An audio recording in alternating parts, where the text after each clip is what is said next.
Canada's Defence Minister Peter MacKay called Iran's leadership to task today as concerns mount over that country's nuclear program. MacKay made the comments after a meeting with his counterpart in Afghanistan.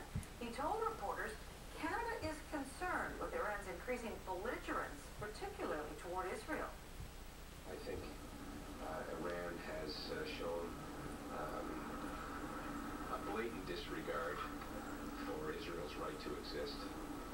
Canada is a very strong ally of Israel, and so of course we are concerned about many of the alarmist and very threatening words that have been directed towards Israel. A UN report concluded this week Iran has conducted secret experiments that could lead to the development of a nuclear weapon.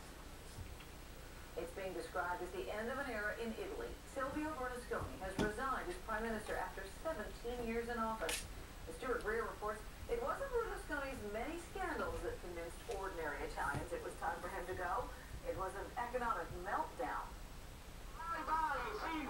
Anticipating the end was near, crowds of protesters held what they called a bye-bye Berlusconi party outside the Italian parliament. Inside, MPs approved tough new austerity measures needed to get Italy's debt under control.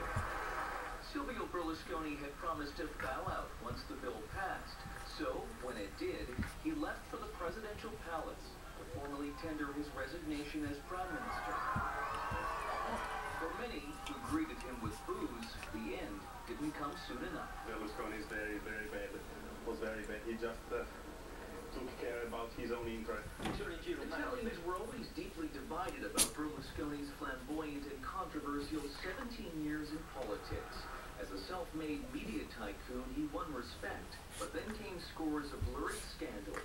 Berlusconi's control of a huge media empire helped keep the scandals out of the Italian press.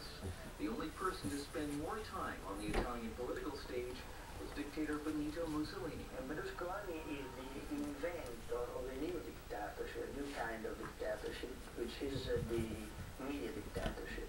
Former European Commissioner Mario Monti, nicknamed Super Mario, is expected to take over as interim prime minister.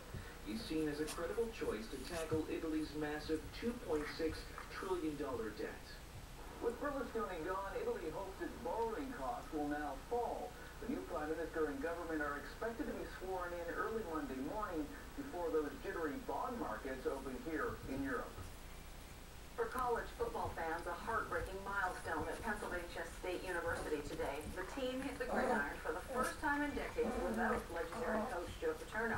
He was fired this week amid allegations he covered up the child sex abuse scandal allegedly committed by a member of his staff. Here's Paul Johnson. At Penn State University today, but the battle on the field was overshadowed by the battle in fans' hearts, trying to make sense of what's happened to their beloved program, rocked by a child sex scandal and the firing of head coach Joe Paterno, who's led the team for 46 years. He's been a part of Penn State my entire life, and I just had to trust him.